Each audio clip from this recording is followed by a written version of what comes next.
Barrister Aqeel Malik साहब, अब आपको क्या लग रहा है कि बिलावल भुट्टो जरदारी साहब ने जो सख्त बातें की हैं और राजा परवेज अशरफ साहब कह रहे हैं कि तीसरा जो मरहला है उसका बायकाट कर दिया जाए, आपको खतरा लग रहा है कि पीपल्स पार्टी जो है वो अपोजिशन के साथ मिलकर कोई तरीक़त में एतमाद ला सकती है? बिस्मिल्लाहिर्रहमानिर्रहीम। मीर साहब बहुत बहुत शुक्रिया। मीर साहब, फ्रॉम द वेरी आउटसेट मैं ये ज़रूर कहूँगा कि बिलावल साहब मिस इन्फॉर्म्ड हैं और मुझे अफसोस हुआ कि एक इलेक्टोरल प्रोसेस है, वोटिंग हो रही है, इलेक्शन डे है, सुबह सुबह उठ के उन्होंने ना आओ देखा ना ताओ देखा और धांधली के इल्ज़ामात लगाने शुरू कर दिए और तमाम इल्ज़ामात जो हैं बेबुनियाद। मीरपुर में भी यही हुआ, मुज़फ़्फ़राबाद में भी यही हुआ और जब पाकिस्तान मुस्लिम लीग नून अल्हम्दुलिल्लाह अल्लाह के फजल करम से अपने मैनिफेस्टो के ऊपर, अपने वादों के ऊपर, अपनी कारकर्दगी के ऊपर उसने प्रूव किया, उसने वो सीटें मीरपुर में भी जीती, उसने वो मुज़फ़्फ़राबाद में भी जीती, क्योंकि बेचने के लिए बयानिया कुछ भी नहीं था, कारकर्दगी 0/0। और उसके बाद फिर इल्ज़ामात की एक बौछार। उसके बाद जब इल्ज़ामात को हमने कहा सब्सटैंशिएट करें, एविडेंस लेके आएँ, पहले इन्होंने कहा जी 4 सीटें, फिर इन्होंने कहा जी नहीं वो 2 हैं, वो फिर इन्होंने कहा नहीं वो जी 1 है। हमने कहा सबूत बिल्कुल है कोई नहीं और इल्ज़ाम बराए इल्ज़ाम जो है वो लगाया जा रहा है। अब इनको अपनी हार तस्लीम कर लेनी चाहिए। अगर आज़ाद जम्मू एंड कश्मीर के लोगों ने आपका साथ नहीं दिया, आपका जो चूरन आप बेचना चाह रहे थे, कराची की सिंध की कारकर्दगी वो देख चुके, उसके बाद अगर वो नहीं आपके मैनिफेस्टो के ऊपर, आपकी पॉलिसीज़ के ऊपर उन्होंने इजहार इत्मीनान किया, तो ये फिर आपका फेलियर है, ये आपकी पार्टी की पॉलिसीज़ का फेलियर है। आप किस तरह प्रोजेक्ट कर सकते हैं कि पाकिस्तान मुस्लिम लीग नून और इल्ज़ामात, बेबुनियाद इल्ज़ामात आप लगा रहे हैं। फिर देखें तमाम चीज़ें, पाकिस्तान मुस्लिम लीग नून ने 14 सीटें सिक्योर की। सुबह सुबह जो है वो इन्होंने धांधली का अलाग जो है वो अपना शुरू कर दिया और बग़ैर किसी सबूत के। फिर इन्होंने कहा नहीं जी, वो क्योंकि राना साहब की आपने स्टेटमेंट देखी होगी उनकी प्रेस कॉन्फ्रेंस में, इन्होंने कहा जी फ़लाँ जो है वहाँ पे 3 टोटल इंसिडेंट्स हुए।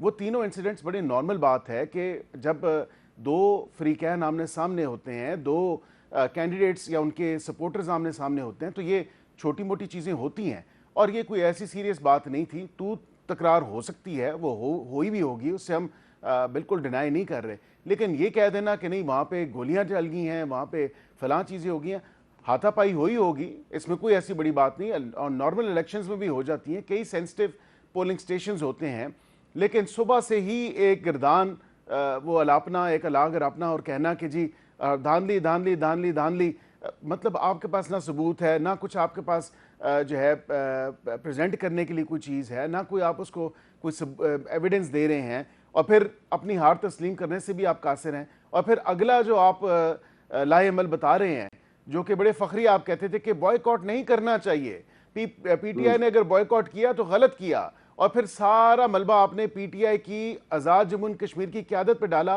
और आपने कहा कि जी सेंटर में जो पाकिस्तान में क़यादत है पीटीआई की, उन्होंने आपके साथ जो है ज़्यादती की है, आपको धोखा दिया है। एक तो वहाँ से इन्होंने आड़े हाथों लेने की कोशिश की, लेकिन उसमें भी नाकाम रहे। ये चाहते थे कि पीटीआई के जो वोटर्स, जाहिर बात है पीटीआई की अपनी एक चॉइस है, उनका अपना एक फैसला है, उन्होंने कंटेस्ट नहीं किया। अब वो तमाम वोटर्स जो हैं वो अगर पीपल्स पार्टी की मंशा के साथ, पीपल्स पार्टी की सोच के साथ, पीपल्स पार्टी के मैनिफेस्टो के साथ अगर नहीं खड़ी हो रही और वो पाकिस्तान मुस्लिम लीग नून को और दीगर जमातों को वोट कर रही हैं, दीगर कैंडिडेट्स को वोट कर रही हैं, तो इसमें हमारा क्या कसूर है? हम उनको तो नहीं कह सकते कि आप जाएं पीपल्स पार्टी के लोगों को वोट डालें। अब ये इलेक्शन प्रोसेस है, अब यहाँ पे हमें तहादी ज़रूर हैं वफाक में, लेकिन आज़ाद जम्मू एंड कश्मीर में हमारे कैंडिडेट्स एक दूसरे के आमने सामने हैं।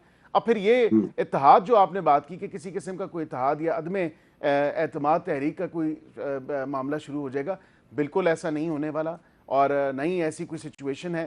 अपनी बात से पीछे वापस मुड़ी है और फिरी है पीपल्स पार्टी, क्योंकि उन्होंने कहा इलेक्शन बॉयकॉट करना कोई हल नहीं और ये दुरुस्त फैसला नहीं, क्योंकि 85 में हमने एक दफ़ा किया तो फिर हमें पता लगा कि ये तो ऐसी बात नहीं है। चाहे कैसे भी हालात हों, आपको इलेक्टोरल प्रोसेस का हिस्सा रहना चाहिए।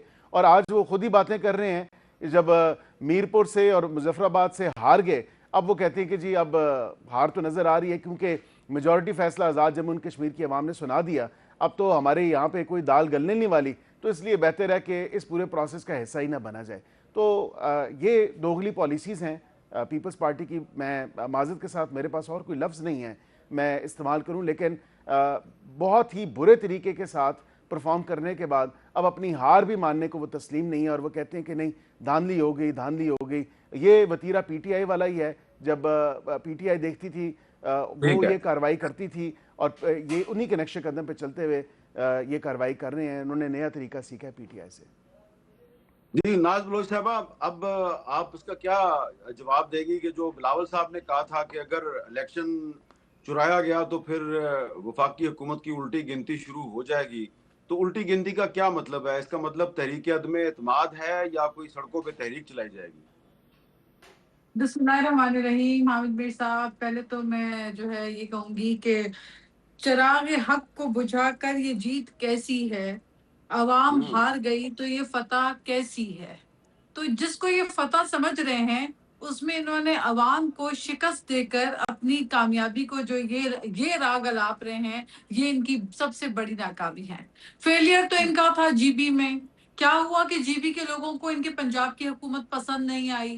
क्या हुआ कि जीबी के लोगों को इनके पंजाब की कारकर्दगी जो है वो नील बटा नील लगी, और इतनी बुरी तरीके से पिट पिटा के जीबी में जब ये हार गए, तो उसके बाद इन्होंने कहा कि भाई कश्मीर में तो हर तरीके से अपने तमाम ताकत का जोर आजमा के, चाहे वफाकी हो, चाहे सूबाई हो, चाहे हर अंदाज से, चाहे ठप्पे मारे, चाहे काउंटर फॉइल्स पकड़े गए। वो वीडियोस हैं, मेरा ख्याल है मेरे भाई अकील ने नहीं देखी वो वीडियोस, जो सोशल मीडिया में गर्दिश कर रही हैं, जिसमें बाकायदा पूरे पूरे काउंटर फॉइल्स बगैर थंब इम्प्रेशन के नून लीग के लोगों ने ठप्पे लगा लगा के वोट कास्ट किए। यहाँ तक भी हुआ कि हमारे जो पोलिंग एजेंट हैं, उनके बुजुर्ग वाले जब वहां पे पहुंचे वोट डालने, तो उनका वोट पहले से कास्ट हुआ था। ये भी मजे की बात हुई है। और इसको ये कह रहे हैं कि बहुत साफ शफाफ था, और कश्मीर के लोगों ने इनको इतना पसंद किया हामिद मीर साहब कि 99% वोटर टर्नआउट भी हो गया इनकी किस्मत में। अब आप हम्म। ये देखें कि ऐसा भी हुआ कि सुबह रिजल्ट जो रात को आना था वो सुबह सवेरे जाके रिजल्ट आया है। और कुछ ये भी हुआ कि जिन इलाकों में पूरी मुकम्मल तौर पे आबोताब से सूरज चमक रहा था और फुल धूप निकली हुई थी, वहां पे मौसम की सूरत हाल को खराब जानते हुए पोलिंग का अमल को बंद कर दिया गया और उसको मुलतवी किया गया। अगर ऐसे मामले को और खुली फायरिंग में नौजवान शहीद हुआ उसको ये मामूली वाकया समझते हैं, तो अफसोस है ऐसी सोच के ऊपर। अफसोस है ऐसी सोच पे जो अपने आप को ये जमहूरियत कहते हैं। तो आप कश्मीर का इलेक्शन हार चुके हैं। अब उस हार को तस्लीम ना करते हुए आपने जो अपने इख्तियारात का नाजायज इस्तेमाल, एडमिनिस्ट्रेटिव इस्तेमाल किया है, आपने गोलियां चलाई। आपके लोगों ने जो आप लोगों ने पंजाब में क्या हाल किया, आपने मुहाजिरीन की सीट पे क्या किया। आपके पास तो गुल्लू बटों की पूरी एक लश्कर जमा है। जिस तरह झट्टे ने पूरे पीपल्स पार्टी के कैंप उखाड़ के अपना धावा बोला, अगर इस तशद्दुद की, इस वायलेंस के अमल को आप फेयर मानते हैं, तो अफसोस है आपकी सोच के ऊपर। अफसोस है उस सियासी सोच के ऊपर जो इलेक्शन के पुरअमन इंतखाबात के दिन को जो है वो तशद्दुद में तब्दील करके उसके बाद बैठ के प्रेस कॉन्फ्रेंस करके दीदा दलेरी करें। वो कहते हैं ना, चोरी ऊपर से सीना जोरी, कि आपने डाका भी डाला, आपने वो, और पूरी दुनिया ने देखा, ना देखा तो आपने ना देखा। वो कहते हैं ना, अच्छा, लेकिन जाने ना जाने गुली ना जाने, बाग तो सारा जाने हैं। तो कश्मीर के पूरे बाग और बागीचे सब जानते हैं